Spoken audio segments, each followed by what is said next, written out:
So guys, welcome to Screen Kings, our brand new podcast. I'm going to be the resident bartender today, and my name is Charlie. Here alongside me are Alistair and Aaron, my two co-hosts, where we talk about everything from the small TV screen to the big screen and what's popular at the moment.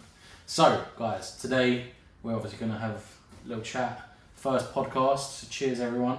Cheers to that. Cheers. And to start off the podcast, we've got a little segment, Guess the TV by the Terrible Description. So we've all wrote a description for a film and used a horrible template for that. Who wants to go first? I'll go first. You go first? I'll Yeah. take. I'm hoping you guys have actually seen the film. So what's the general clue for the fit? Like just the genre? See, this is what I mean. It's not really defined by a genre, so I'm just gonna say film. Fair enough. Come on. It's a good start. Going to the toilet in the wrong place leads to a wag being kidnapped and a mistaken identity of a dude. The dude is part of a group of avid sportsmen who get way too involved with a host of different crime gangs before one of them dies during a fight and they fail to scatter his ashes. Stumped you? Or are you deep in thought? For a solid minute, I thought it was that film with the guy from In-Betweeners, where they go to the festival. Ah. Because you said obviously going to the toilet and they but I couldn't think they were sportsmen.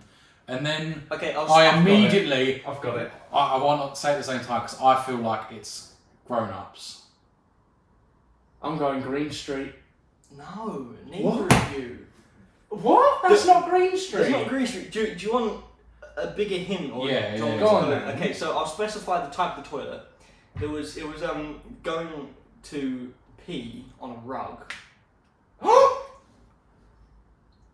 I think The Big Lebowski. Yeah. I love that movie so Such much. a great movie. It's the, so the, good. the like dream sequences are an The- experience. The thing is, I thought about it, but for some reason, as soon as you said sports, I thought about football. So I was really confused. Well, but no, it's bowling. I knew, They that bowl. I knew that if I said bowling, Yeah, you'd that completely would've- give it away. Oh man, Sam Elliott is so good in this tiny little scene in that movie, him with his little deep southern accent. Oh man. Steve Buscemi is the highlight Oh of that my movie. god. Steve Buscemi, yeah, he's No, brilliant. it's got to be John Goodman. Yeah. I did not want to be in there. All right then. Classic film. Alistair, do you want to go next? Mine is young, avid fornicator with old women gets sucked into a crime. In her will, he's given a painting. However, wacky hijinks ensue and he ends up in prison. Eventually, he escapes. However, not long after escaping, he dies, leaving a place where people live or go to stay for a short period of time to his young protege. Okay, I thought it was Young Gravy documentary. What? You said young guy with older women, and I was like, it's got to be Young Gravy. But I think I don't think I've seen this film, but I think I've got it. Okay.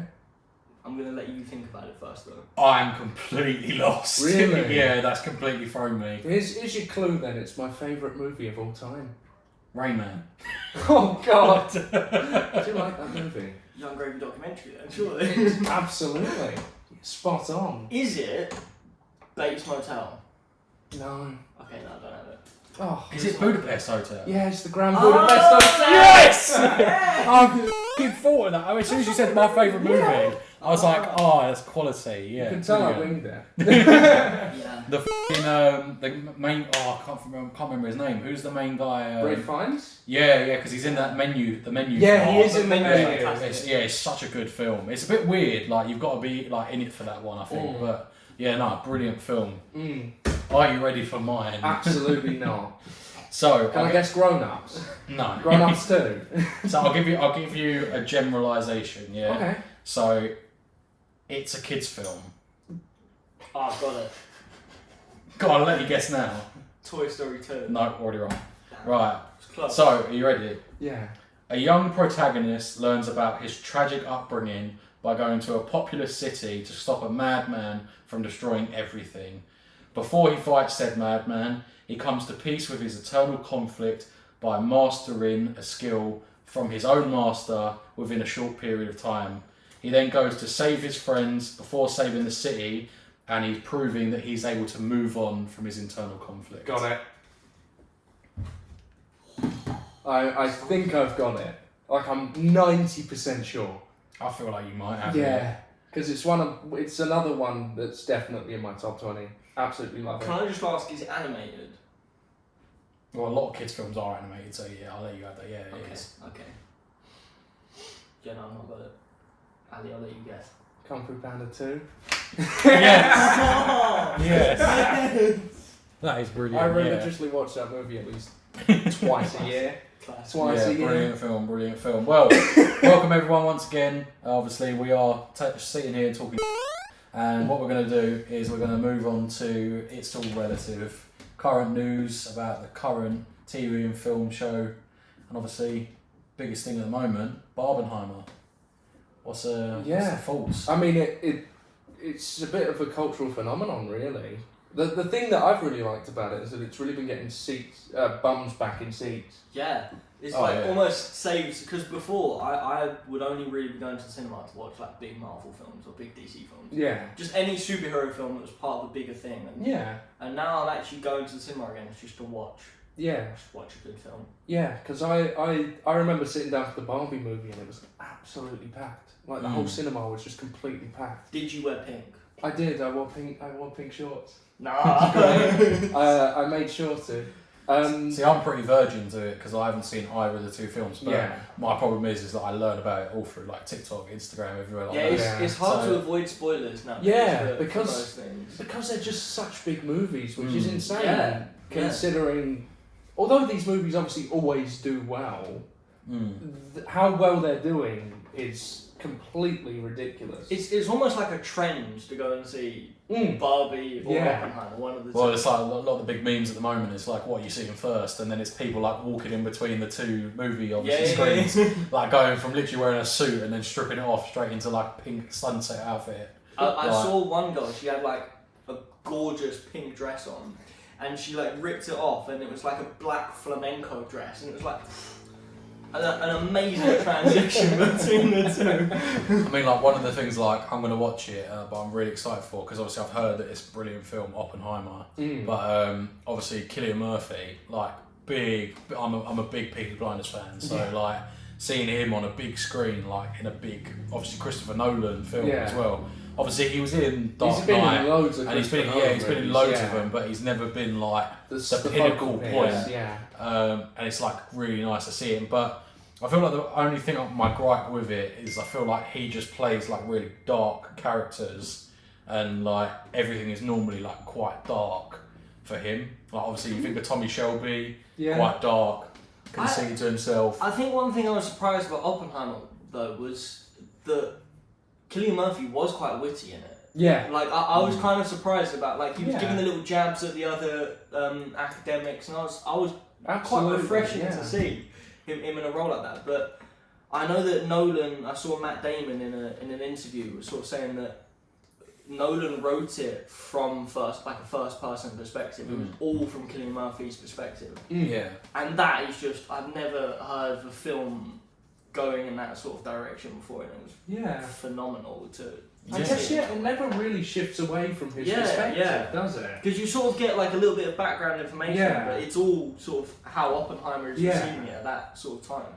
And I mean, like one of the other things as well was like, especially with the Barbie thing, is like just the actual like generalness of both of them. Like they've been so good about it. Normally franchises they like gripe at one another, they make like snide digs. But like all the cast members were like, it's brilliant. Like what has got people talking about more at the moment, the fact that there's a very like, obviously, I'm not going to call it girly, but like a female oriented film, and then you've got a really dark film about the nuclear bomb.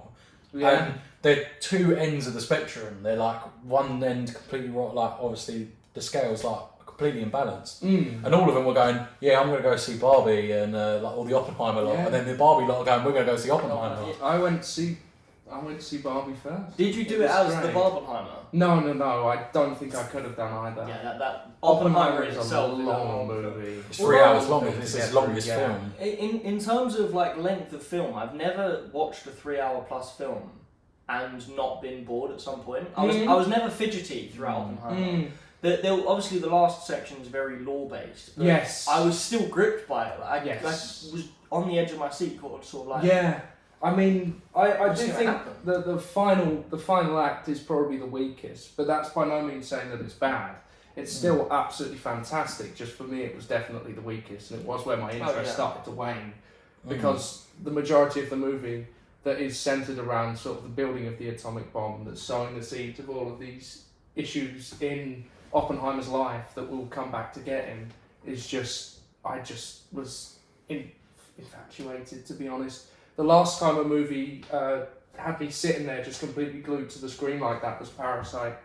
I sat there like heart racing, could not look away. Yeah. And it was the same with Oppenheimer, really. But even Same at, the with end Oppenheimer. even at the end of Oppenheimer, with I can't remember the name of the guy that was with Strauss, the sort of guy who was supposed to represent him. Yeah. But when he started to turn on him, I found myself being like, okay, almost like how I was in Endgame when like Captain America got Thor's hammer. When he eventually turned on him, I was like, whew. Let's go. It's funny you say that, because when you back down to the 3 hour thing, I was going to say, like, very recently, like me and my missus, we watched Endgame and Infinity War. We watched them back to back, which I actually hadn't done yet. So like sitting through it, bear in mind that's like 5 hours worth of like Marvel, which she's not very interested in. But 5 hours worth. Sitting there for like 5 hours watching it and like reliving everything again, and I just like I get the feeling like sitting on your seat, like you don't want to look away because you're going to miss something. Yeah. And like especially like second takes as well, you want to be looking for the little things, and it really helps obviously having that second perspective. But like, I'm looking forward to watching like both the films like fresh. Yeah. Like, I've heard brilliant things. It hasn't really been spoiled for me too much. But obviously there's all the I'm Ken memes going around. No, it'd be brilliant to like watch both of them, and I probably will end up watching both of them twice just to get the gripe of both of them. But I mean, like ratings wise, what do you've seen both of them? What's your like individual rating on both of them out of 10? Well, I'd like to preface this by saying that the Barbie movie didn't really click for me the first time I watched it, but I am planning to watch it again, hoping that it will click. But I also think that my experience watching the movie was really bad, because there was a little kid in front of us who just would not shut up. And he also just kept looking over the seat and staring at Chloe, my girlfriend. He would just look over the seat, just peer over and just stare directly at her. So obviously I was sitting there thinking, why is this kid in the cinema? Because I'm talking like 4 or 5 years old, clearly does not want to watch the Barbie movie. And it really sort of put a dampener on my experience on the movie, so I feel like I really need to give it a second shot. But yeah, what I've put it at the moment is 3 stars. 3 out of 10? No, 3 out of 5. Oh, 3 out of 5, yeah. right. So about 6 out of 5. 6 out of 10. 6 out of 5? We're all going insane now, aren't we? Alright, Oppenheimer then. Oppenheimer, I absolutely loved it, beginning to end. I had some minor gripes, but I really don't think there's much you can fault with that movie. So I put it at 4.5 stars. Yeah, what about you, Aaron? I think Oppenheimer is a phenomenal film. I think cinematically, one of the best films I've seen recently. The pacing, like we've said, it gets a bit slow towards the end, but I think that's just more but because it has to stick to the sort of historical basis, it can only do so much with that. But I really enjoyed like every moment of it. Thanks, man. So I probably give it a 9 out of 10. So 4.5 stars. 4.5 stars. Yeah, well, good ratings. I mean, Yeah. I'm going to look forward to watching both of them. Probably going to go to cinema sometime next week, so we'll be straight on that. But we're also going to have to figure out a rating system. I feel like we should always do it out of 10. Wouldn't it? Out of 10. I mean, it's got to be like the 5 tastes, isn't it? Like salt, sweet, umami, like all of that, all that sort of thing. So it's got to be like cinematography. It's got to be obviously the characters, the casting, obviously how the story played out, and that was one thing that Chloe and I spoke about actually to do with Oppenheimer. is that sometimes it gets a bit distracting seeing so many actors you know. Yeah, Like seeing so many that's it. actors that you can just pick up on and be like, oh, I mean, there was a Iron Man. there was a bit where they talk about Werner Heisenberg, but they only refer to him as Heisenberg, and Chloe and I just could not stop laughing because obviously recently we've just watched Breaking Bad, so it was. It's a nice little relief. I can't believe Roderick was in Yes. Oppenheimer. Yeah, I saw that. Yes. Because Joshua and Jake and Josh was also Yeah, in it as well. yeah. Look, And both of them had like 2 lines. who else was it? Literally the Leonardo DiCaprio meme as well. Jack Quaid was in it. Jack Quaid was in it. Yeah, he was brilliant. There was someone Well, he's else. brilliant as far as I've been made aware. Yeah. Well, yeah. you can't really go wrong with Jack Quaid. No, I don't think he's brilliant. anything. He's not anything massively special, but when he's in something, he'll put his all into it. Yeah, definitely. It's like I've heard good things about him voicing Superman in the Superman and Lois TV show. You know the animated one. I haven't watched it, but everyone says he's really good. Yeah. And you know what? That makes me happy. You know what you're getting with him, I suppose. Yeah, absolutely. I think the casting of Cillian Murphy was amazing, though. Yeah, I feel like as I said earlier, I feel like he does dark roles like really Yeah, well. yeah. It's kind of like his strong point. I mean, like Tommy Shelby, all like grungy and smart, cool, and calculating. I mean, you could probably say the same thing for Oppenheimer because he was a physicist, wasn't he? Yeah. So like calm, cool, calculated. 15-minute sex scene with Florence Pugh, but yeah, like it's Stretching it a bit. The internet has been stretching it a bit on that one. that's one of my favourite memes at the moment. There was one of it was the IMAX, the 170 not 170 centimeters.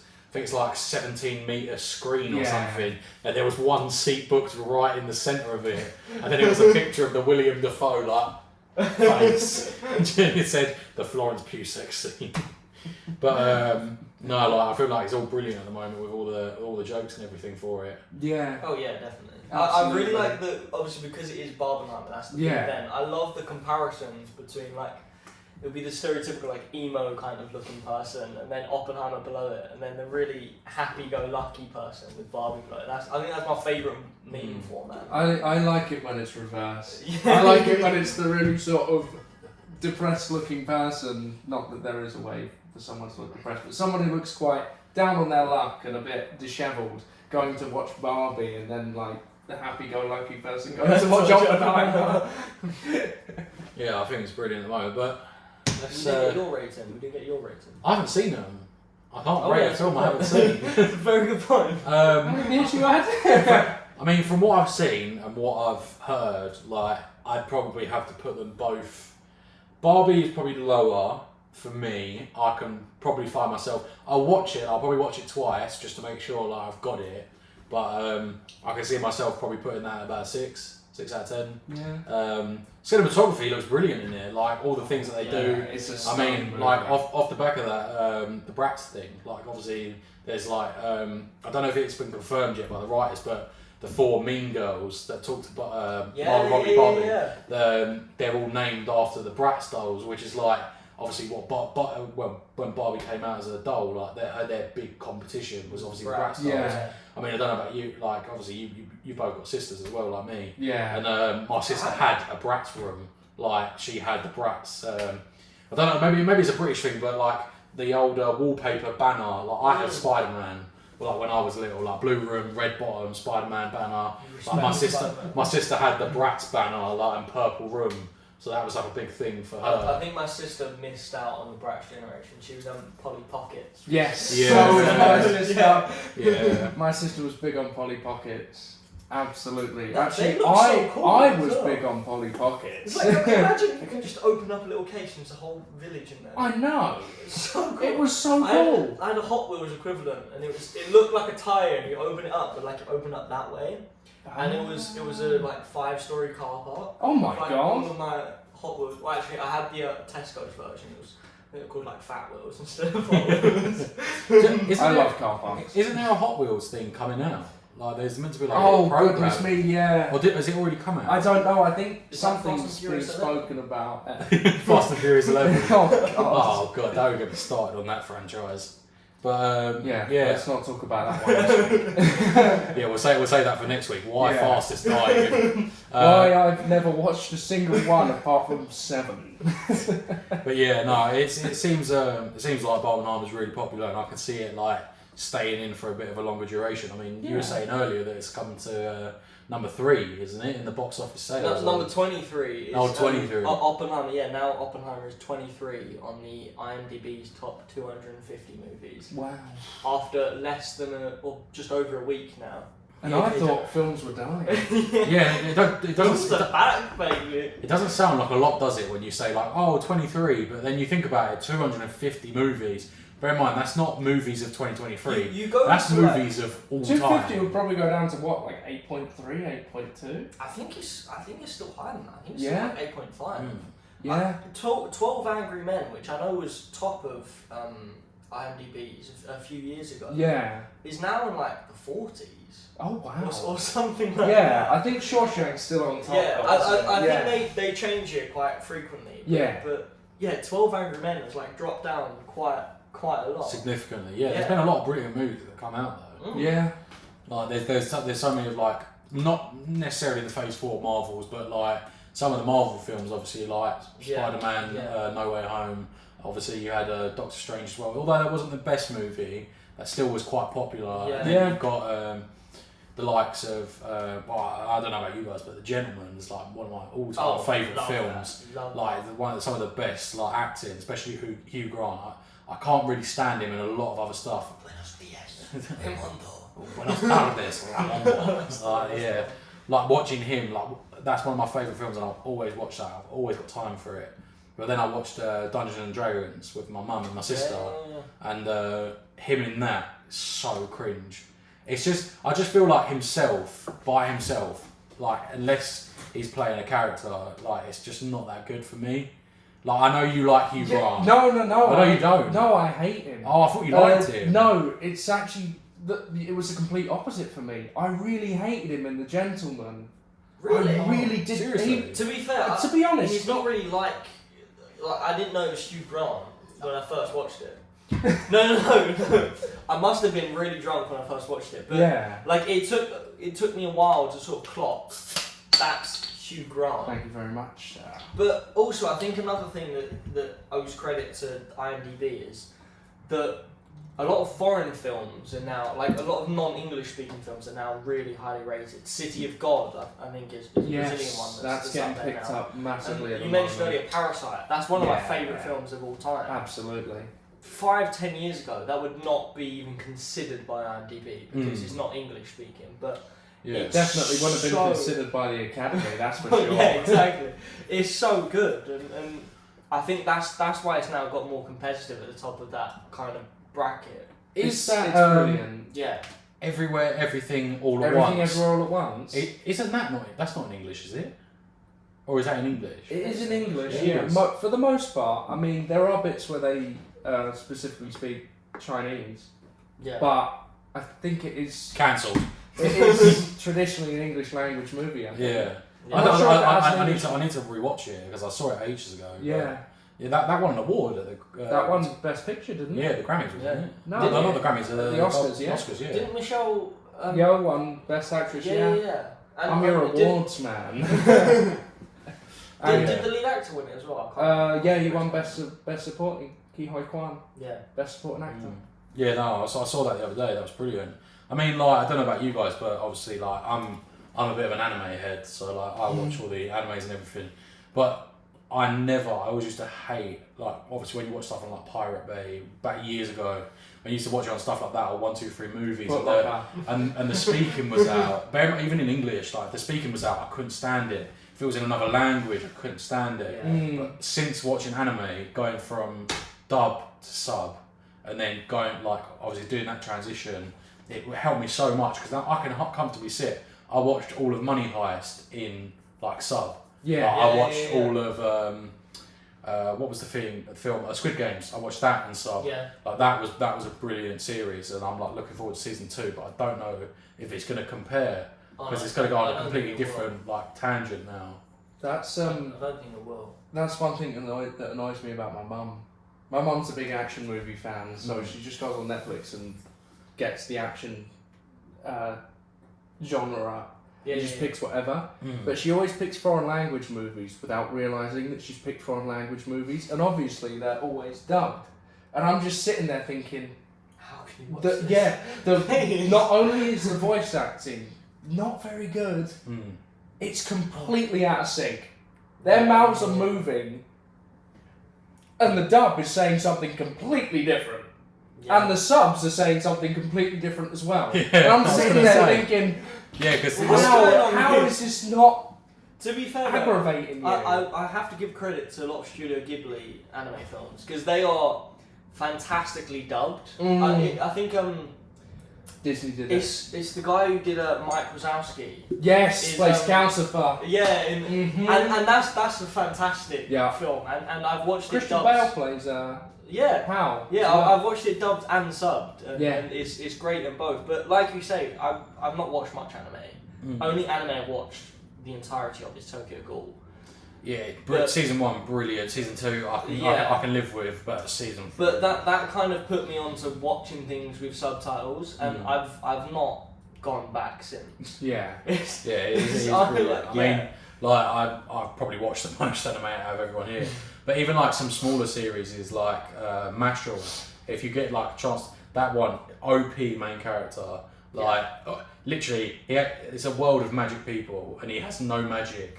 All he does is lift weights, and he defies every magic being in the whole program. It's brilliant.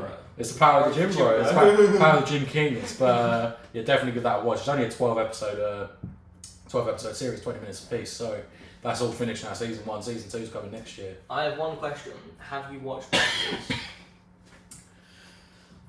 I've started it. I'm about episode 70, and I'm trying not to skip the filler. Only 2,000 left. Jesus. But I'm so bored. It just takes so long. Like I follow one of the guys on TikTok, and he's on like episode 700, and they've only just found the course for the One Piece, and I'm just like, it's 700 episodes away. Like I can't sit there and devote my time to that. I'd rather watch something like that's why I started watching Mashal. Yeah, my mate from uni, Harvey, he went for a breakup, and then I think that's how it started. he went for a breakup and he had to find the One Piece. All 7,000 episodes. But he finished it last summer, and he said that even the filler episodes were great, but he must have watched like 30 episodes a day. It's ridiculous. That is insane. I'm pretty sure Every time I was with him, and like our conversation would come to a little bit of a dead end, he'd just slowly open up his Mac and then look over. One Piece was playing. It was like a chore for him at that point. But I mean, like one of the things I saw, it was like if you were to watch One Piece, bear in mind this is no schedule. This was literally like no work, no nothing. It was watching One Piece and allowing for sleep, eating and toilet breaks, and I'm pretty sure it said like it will take you 2 weeks to watch. That's non-stop. No, that's with all the filler taking. I think he accounted for like an hour of toilet breaks. That's like obviously a normal 1 and 2, whatever. Like an hour to I eat. need 2 hours. Like an hour to eat like for your 3 meals. Bear in mind that's only like 20 minutes a meal. is he watching while eating, or is he taking an actual break? No. This was a full break just to eat. Okay. So an hour. So it was an hour of toilet breaks, hour of eating, and then it was like the regular like I think it's like 6 to 7 hours of sleep a day. Yeah. And it was like 2 weeks to watch like all of One Piece. Imagine like putting yourself in like a cabin in Hawaii or something. What, Hawaii? I don't know. Why not Alaska? Okay, Wales. Okay, Wales. We'll take Wales. Put you in County Durham. Oh, and watch, big up. and watch for 2 weeks One Piece and not leaving them. You'd lose all vitamin D in your body. I lost my mind anyway in County Durham. Okay, maybe we'll do it in Wales. You'll stay with sanity there. At least there's sheep there. Yeah, exactly. But I think it's a similar thing for the whole MCU, isn't it? Or maybe, yeah. Maybe definitely. an extra week, I think. Think of something like I think that's like 200 plus hours to watch all of like the MCU. Yeah, I mean, but that I think that's all a chronological thing. It was like watch all of this, and it's like combining like 200 plus hours or something. A big chunk of that is Agents of Shield, though, ain't it? No, I'm pretty sure this was just purely movies, films. Yeah. Oh, Just movies. Yeah. We've got to bear in mind that Infinity War and Endgame, that's like 5 hours. And there was a 17 movie lead up to that. Mm. But yeah, no. I think that was like when I saw the video, it was like up to I'm pretty sure it was up to No Way Home.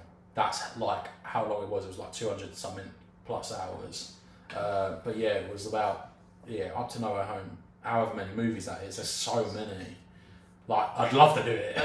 Don't get me wrong, I'd love to do it. with the shows now as well, that Oh, the takes it shows! up. Oh, you'd be there for years, man. I struggle to keep up with them just in like everyday life, let alone Mm. watching the whole thing. Yeah. Like one of the things is like I used to like get really like when WandaVision that came out like every week I was waiting for the new But episode. that was lockdown, wasn't But it? yeah, that was That's lockdown, so that was the other thing. Like you had that time. Some But, people did things in lockdown, some people didn't. I did not. I played Call of Duty. Yeah, I played Animal Crossing. I became a Marxist. Well, me too, actually. Let's go. For any of you lads, I'm not let's Marxist anymore. I've gone away from that now. What? I'm liberal. tangent. Right, let's get back to the course. So, what we want to do is we want to do something which I'm calling Royal Rumble. Okay. It's where we put forward Gotcha. we put forward a case of why this particular thing is the best, and we all have to pick a different topic, different like thing. So, for instance, just for the audience, obviously. So, if we were to pick favorite Batman movie, we'd all have to state why a different Batman movie is our favorite. That's not like series like Dark Knight, Adam West, all of that. Like that's like just an individual thing. Yeah. Okay. So, like as we said earlier before the podcast, like we'll stick it this week to something topical, Spider-Man. I feel like we should do best suit. That could be animated, that can be live action, that can be we'll even stretch it a little bit. It can even be comic. But now you're cooking. yeah, now we're cooking. But we'll do favourite Spider-Man suit. Any of you want to go first? Are we including comic? Yeah. Yeah, we can include comic. Okay, yeah. that gives me a little bit more time to think then. Because I think movies, it's got to be as Go on, I'll tell you what, we'll do movies and then we'll do comics. Far From Home, but the one with the Oh. armpit web things. Yes. Yeah, Gotcha. I think that is so close to the original comics. The ones from like the mid 1900s. I mean, we'll do 3 rounds. Yeah. Why don't we do 3 rounds? Movie, animated. Yeah, We should probably come down to our favourite animated Spider-Man show, to be fair. And then and then we'll do comics as well, because I have quite a few thoughts on there's comic some costumes. good comic ones. Yeah. I mean, my favourite suit is Andrew Garfield. Like, 2? Well, I do like the self-made suit in the first one. Because like when you look a little bit deeper into it, like the director wanted it to seem like a teenager had made it. Yeah. So like the shoes are like, I'm pretty sure, if I remember correctly, they're like tennis shoes or something. Yes. They've got extra grip. Obviously the eyes are sunglass lenses. Yeah. And like everything is something a teenager would be able to get a hold of. I think Like that was brilliant, but the second one, like the extended arms are brilliant. I think of the homemade kits, the DIY kits. Andrew Garfield's one is the best of the 3. Can we just all be in agreement though? ones. Tom Holland's self-made one is crap. It's absolute crap. I kind One of with a hoodie. Yeah. I kind of have like a soft spot for it because it is so simple. Yeah. But I can also agree that it's not that close to like a Spider-Man. Because The hoodie just made me think of Ben Reilly. No, it made me more think of Miles Yeah, Morales. I thought more of Miles Morales. Fair enough. But the only thing that I gripe with it mainly is the goggles. Like I know they gave it an explanation. They were like, "Oh, it's because it lets him focus more." And But yeah. at the same time, like Spider-Man never really had an advanced suit that would shrink and like it was always just a mask. That was just it. But that was like my big gripe with it. But yeah, apart from that, he was just wearing a like tracksuit. Yeah, I think I'm gonna have to agree with you. It's like he's probably from London, isn't it? Like, I guess that. I think I'm gonna have to agree with you on the best suit though. Andrew Garfield's suit in the Amazing Spider-Man 2 is just perfect. Mm. I could not think of a better suit in live action. If you gave me 100 years, I would not be able to create a case for any other suit being better than that. That was incredible, and I'm going to be honest, I'll stand by that movie till the day I die. I love The Amazing Spider-Man 2. It's bad, but it's so much fun. I think is a good film other than the Green Goblin and that. Oh God. Oh! No, can I quickly talk about that? Because I've been dying to talk about Dane DeHaan. He disappeared off the face of the earth after The Amazing Spider-Man 2. Honestly, when you said his name then, I was like, who? Exactly. Who is that? He played, for those who don't know, he played the Green Goblin in The Amazing Spider-Man 2. Yeah. Now, I was talking earlier with Oppenheimer, how sometimes there'd be someone that turned out and you'd be like, oh, you'd do like the Wojak face and you'd be a bit like, oh, it's someone I know. That was me with Dane DeHaan. He was in Oppenheimer and he actually played a pretty sizable role. He impacted the plot He was not quite a bit. Yes, he was. Oh my God. He played a pretty important role in the plot. And I was just so happy that he was back. I was so happy to see him on the silver screen again. I think because I nearly cried. I was literally like sitting there thinking, he's back. He's a good actor. He deserves more movies. I think this means that his Green Goblin is back for the next Spider-Man movie. Hopefully. There's apparently a couple of nods that there's a Spider-Man movie that works. It's not people were saying about Spider-Man 4 for Tobey, but apparently it's more going to link to what it's going to be Tom Holland's Spider-Man 4, and Tobey Maguire is going to be in it again. Apparently, sort of like a Peter B. Parker kind of role. Probably. I don't know. It was sort of a little bit of a big conspiracy leak, to be honest. But the thing is that apparently, like, Marvel representatives have gone on saying there's something in the works that's going to shock everyone. And Spider-Man 4 was like the biggest thought of thing that was going to be it. But I can't see them making that film for another good 2 years at least. Especially with the strike. Yeah, definitely, yeah. Because they've had to delay most of it. Craven's gone back a year. Thank God. Deadpool's been cancelled for a year as well. Yeah. I think Across the Spider-Verse, Beyond the Spider-Verse has been delayed indefinitely. Yeah. It's really annoying. It's one of them things. But still, power to the workers, eh? Yeah, definitely. Give them their money. I don't have a drink. Please, studios. You're not going to hear this, but give them their money. Definitely. But and healthcare. Shall we move on to the animated then? Are we arguing the best animated film? Sue. Best animated Sue. Sue. Okay. It's got to be the Disney XD Spider-Man. Ultimate Spider-Man. Ultimate Spider-Man. It's a good suit. Bad show, good suit. Like I like what they've done with like all the extra characters like Nova, Luke Cage. Yeah. Luke Cage was a little bit annoying because he's a bit young in that. Like he should definitely be older. Yeah. But I liked the way they did it. His wife in the comics. Jessica Jones? Yeah, he's married to Jessica Jones. Or is it Jessica Drew? Jessica Drew. Drew, yeah. Well, she had a crush on Peter in... She had a crush on Peter in high school. Oh wait, so are they in the... Yeah, no, they must have been. Yeah. They must have been. Queens New York, weren't it? Yeah.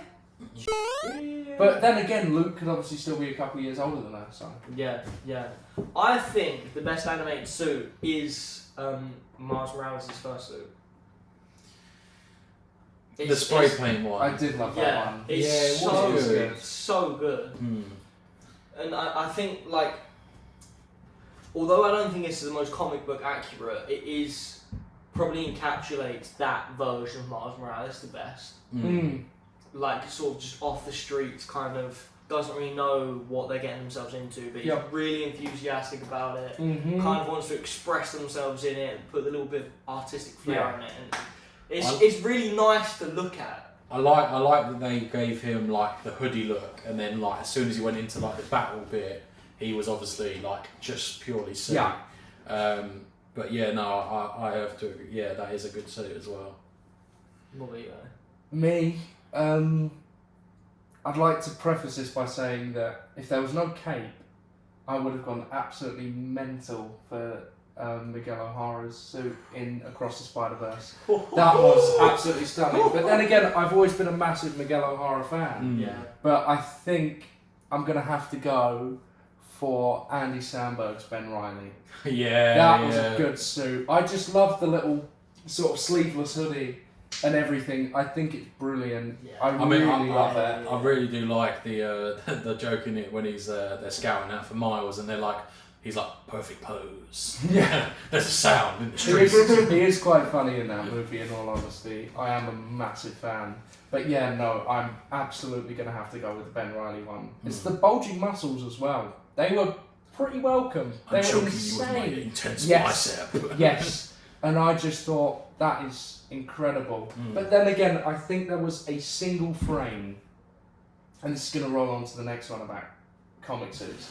I think there was a single frame where Superior Spider-Man's suit was in it. And to roll us on to the next question, my favourite Spider-Man suit of all time from the comics is the Superior Spider-Man suit. I love that run. Nice. I could not get enough of that run. I think it was absolutely brilliant. And the suit was just incredible to boot. The reflective goggles, well, not goggles, but eyepieces, the way the spider sort of reaches all across his entire body, the black legs, it's just absolutely perfect to me. Absolutely perfect. No, I can respect that. I think I'm gonna probably slightly peculiar one because it doesn't feel authentic to Spider-Man, but the Iron Spider suit from Civil War. Yeah. Especially I respect that. with that sequence where he's breaking through the glass as Yeah. well. Like that, I remember 'cause that was the With first. the gold and the red. Yeah, that was the first like graphic novel, the complete collected story I owned as a kid. So it's got a little bit of nostalgia in there. But I remember seeing him break through that glass, and I've never since then and before then was like, oh my god, that looks amazing when I was looking at that. That's exactly the same Especially thing when for me. he fought Iron Man and it was the gold and the red versus the gold and the Yeah. red. It's like, oh, it's so good. So good. That's the I same mean, thing. even the is it Ultimate Spider-Man, the Disney XD one? Yes. Yeah, even like in that when he obviously does like there's an episode where he's with Tony and Tony gives him the Iron Spider, Iron Spider suit. suit. Even in that's brilliant, like the way they've done it. It was ripped straight from the comics, unlike the rest of the show. I'm going to throw in a curveball because it's not actually that good of a suit. Okay. I just like it for nostalgia reasons. Future Foundation Spider-Man white and black suit. Yeah. And I'll give you Yeah, one. it does I'll give you one good reason why. I was obsessed with Dino Thunder, Power Rangers, White Ranger, black and white suit. Funny story. I went to Disneyland and I started crying when I saw him when I was 4 years old. Aww. But that was because I was 4 years old. That's horrible. But I started laughing before he said 4. I thought it was 15. I absolutely love like the black and white suit, Future Foundation suit. Like I remember playing the Lego Marvel superheroes, Yes. and I got the DLC one, like the disc version, and it came with Future Foundation Spider-Man already on it, and that was like chef's kiss, mwah, like I think beautiful. I think the Future Foundation suits of all of them are Mm. phenomenal. That colour scheme of the white and black, it just works so well in a comic book where Yeah, everything's definitely. kind of like really bold colours and especially that was sort of like the cosmic era, like Secret Wars around that time. Yeah. So everything was like Who was bold, it that bright died colours. that led to Future Foundation? Was it the Human Torch? I thought it was Franklin. For Future Foundation? Oh, Or for Secret Wars, we're all getting Oh my caught out God. here. I know that the Thing becomes like a massive giant in Secret Wars, and that was amazing when I first read it. But like that color scheme worked so well Yeah. with the color scheme of Secret Wars, and I think like you're saying that it's just such a nice aesthetic thing to look at. It's a nice break from the rest of it. Yeah, definitely. I mean, like, don't get me wrong, I love the red and blue. Like, it's so original. Literally, as I said earlier, Iconic. literally in my bedroom, red and blue, and the Spider-Man banner. Yeah, Like, yeah, brilliant. But yeah, the white and black suit, brilliant. Yeah. Like, I remember, although it's not like the best movie, Spider-Man 3, seeing him in a different suit, like obviously the Venom suit, like that was brilliant for me. Like when I was younger, you look back on it now and you go, yeah, the film's a bit. But like Still seeing love that it, man. seeing that black suit, brilliant. But I mean, like honourable mention has got to be Spider-Man Noir, like in the comics. Oh, Brilliant. yeah. Like Surely it's brutal. Bombastic Bag Man. That is another good one. That is a funny one as well. Can we throw Spider Pig from The Simpsons in there? Yeah, animated. Yeah, That's back to movies. But let's crack on, lads. So favourite meme at the moment. Oh. I think we mentioned earlier the meme format of like the Barbenheimer, the Barbenheimer one. I love that, and I've been using that constantly. I keep seeing that. And I'm a big fan of that. I'm not sure. What else should there be? My favourite, and I actually kind of got addicted to it, and it kept coming up on my TikTok and everything. Plankton singing Diamonds by Rihanna. That was such, like, I know AI is on like the curve and like it's like the up and coming and so many things doing it. I mean, some songs have actually, like, for me, have been ruined because they've put like Juice WRLD singing a certain song, and I'm a massive Juice WRLD head. But like the Plankton singing, it's, to me, as a, like, because I was for everyone listening, I was a music student previously. It's such a good, like I get shivers when I hear like a good like person singing, and although that's AI and that's generated, that was so good, and it literally got my hair standing up on my arms, and like absolutely brilliant. I could not fault it whatsoever. On more of a funny note to that, I think my favourite AI singing an already big song was the droids from Star Wars singing Somewhere Only We Know. That was... You put that on your story, didn't you? You put that... the piano ballad. Yes, whilst everyone else is running around. Brilliant. I must admit, I'm a bit out of the loop at the moment, but anything with a cat in it. If it's a cute cat with like black eyes, you know, in their eye when their pupils widen. Any sort, exactly. No, the tried, the tested. Exactly. Yeah. I mean, I must sound like an old head right now. Next, I'm going to tell you The Godfather's my favourite movie. But it's... we know it's not that. It's the Grand Budapest Hotel. Oh yeah. But yeah, no. I keep seeing videos of cats saying like me as I'm reincarnated into a cat, and my memories of my past life are slowly fading away, and it's like a cat just a young kitten violently meowing. It just really cracks me up. It really gets me massively. Well, I think that we should draw it to an end there, lads. So thank you so much, everyone, for listening. This has been Screen Kings. I have been your resident bartender and co-host, Charlie. This has been Alistair and Aaron as well, my two other co-hosts. Goodbye. Thank you so much, guys. Have a good evening. Cheers. See ya.